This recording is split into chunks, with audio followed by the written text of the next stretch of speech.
Hello, Dave Prowse here with the tech question of the day for January 23rd, 2017. And this is an A-plus question. Examine what you see on the screen here. What is considered to be the most secure of the listed sign-in options? Which of these is the most secure? And I'll give you a moment to pause the video, and I'll be back with the answer in just a moment. And the answer is that the password option is still considered to be the most secure sign-in option. That is, as long as it is of the right complexity and length.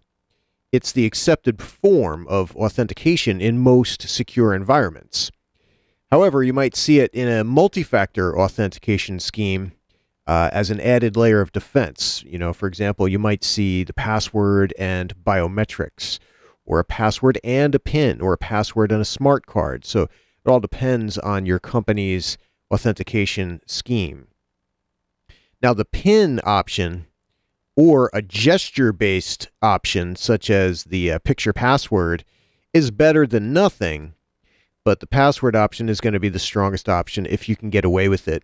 Now, gesture-based sign-in options are great for devices where you can actually tap on the screen. You can do these on PCs as well, but they're best when you can tap on the screen. Still, if you have the ability to do so, you should look into using an actual password and not a PIN and not a picture password. Go with the password option.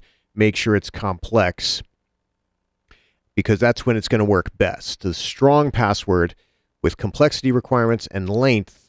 And you also want to make sure you change your password frequently. That could be every 30 days or every 2 months, or it could depend on what your company's policy is.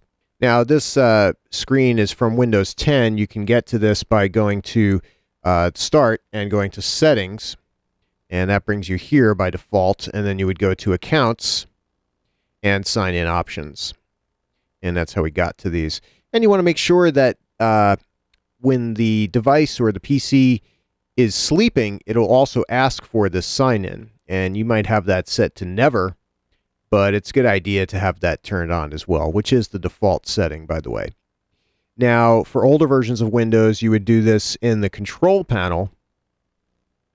And so here we have the large icons view in the control panel, and you'd go to User Accounts, and then for a particular account, you could change the password here, change the option. But now with Windows 10, you make changes to my account in PC settings. So you just click that link, and that'll bring you there. And you can change the account information and those sign-in options. So different ways to navigate there. Know how to navigate for Windows 7 and Windows 8 and Windows 10. That's it for the answer for today, for January 23rd. I'm Dave Prowse. If you have any questions, feel free to contact me at www.davidlprowse.com.